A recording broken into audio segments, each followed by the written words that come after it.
This case sort of shows why we have a First Amendment, because the government silenced these people, and so the American public thought there was a consensus, thought that the only thing we could do was lockdowns and mask mandates and vaccine mandates. They didn't realize that a lot of scientists and other experts actually disagreed. And now we turn to an issue that has been brewing for years, yet we are only now finding out about some of the facts behind our suspicions that the social media companies are picking and choosing who they want to favor. And joining us tonight, Jenin Younes, who knows quite a bit about this disturbing trend. Jenin, thanks very much for joining us.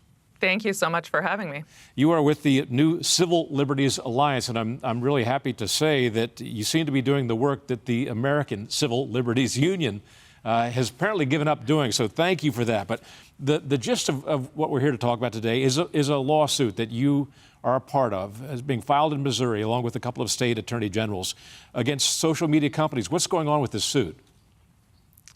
Well, actually, just to clarify, the suit is against the United States government, the Biden administration specifically, and a number of federal agencies. So what we're alleging is that the government is coercing the social media companies into censoring people who have certain viewpoints, mostly about COVID, also the elections, the Hunter Biden laptop. And so by using the social media companies to accomplish their own aims of silencing certain people and certain views, that's a First Amendment issue.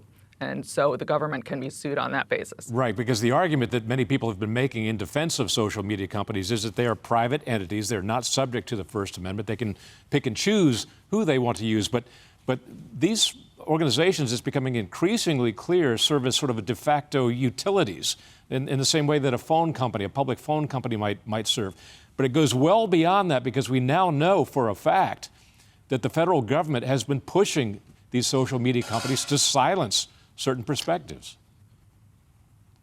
Yeah, that's absolutely right. So we're representing 4 plaintiffs in the lawsuit, Drs. Bhattacharya and Kuhldorff, and Dr. Aaron Cariotti, and a woman named Jill Hines, who runs Health Freedom Louisiana. People might know about Bhattacharya and Kuhldorff because they wrote the Great Barrington Declaration, and they basically said that lockdowns were a bad idea and we should focus on protecting vulnerable people, and other people should return to normal. So we're representing them because they've been censored extensively on social media.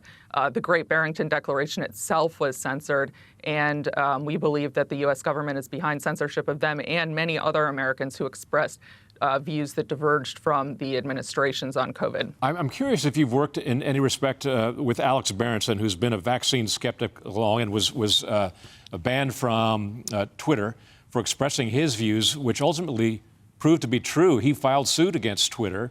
They relented. They let him back on their platform. There was some sort of a settlement involved as well. But he was right all along. The Great Barrington Declaration was right all along. The people who have been misinforming the public is the Biden administration. Exactly. That's exactly right. And this case sort of shows why we have a First Amendment, because the government silenced these people. And so the American public thought there was a consensus, thought that the only thing we could do was lockdowns and mask mandates and vaccine mandates. They didn't realize that a lot of scientists and other experts actually disagreed.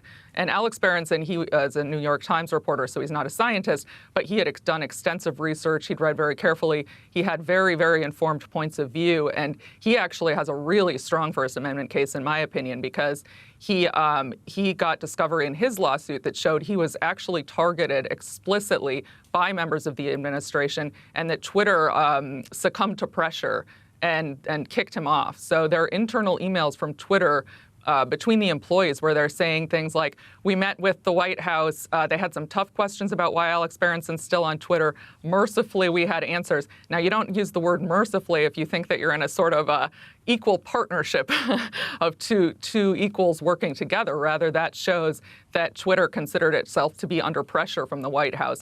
And again, it corroborates the theory that the companies are basically doing this because they're afraid of regulation or other legal consequences, as indeed the administration has threatened. Well, it's frightening and it's terrible, and it should not stand in this country where free speech and the First Amendment is an absolute bedrock of our Constitution and of the amendments. It's the First Amendment for a reason, because without the First Amendment, who can speak for any of the others? But it goes well beyond COVID to suppression of information that the federal government doesn't like about elections, the Hunter Biden laptop, climate change, and other issues as well. Tell us about that. That's right. Yes. So, I mean, basically what we've learned through this lawsuit and through discovery in this lawsuit, discovery is when a certain party in litigation has to produce documents or other information pursuant to a court order that you might not otherwise be able to get. So the discovery in this lawsuit revealed that 11 federal agencies at least, and around 80 federal officials, again at least, have been involved in this enterprise. And that's basically, again, censoring certain perspectives, which is the most sort of egregious First Amendment violation.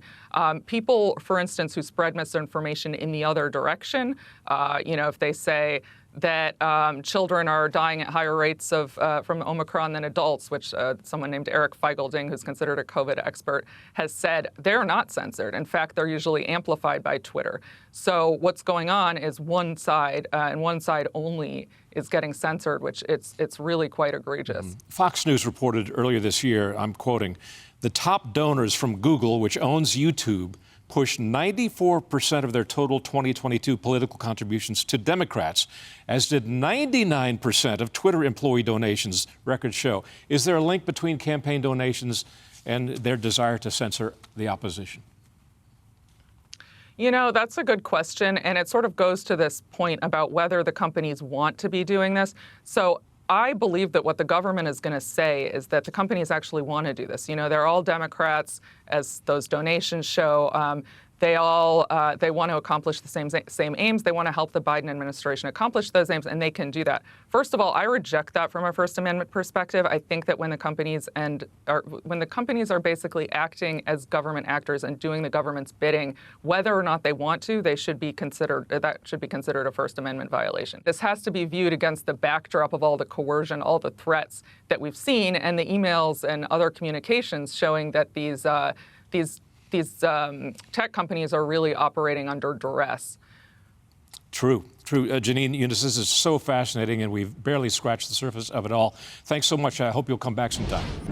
Hi, I'm Doug McKelway, and thank you for watching Centerpoint. We hope you enjoyed this video. Make sure you hit the subscribe button and tap the bell icon so you're notified every time a new video is posted. Leave a comment below and keep the conversation going by sharing this video with a friend who needs to see it. Thanks for watching. We'll see you back here tomorrow.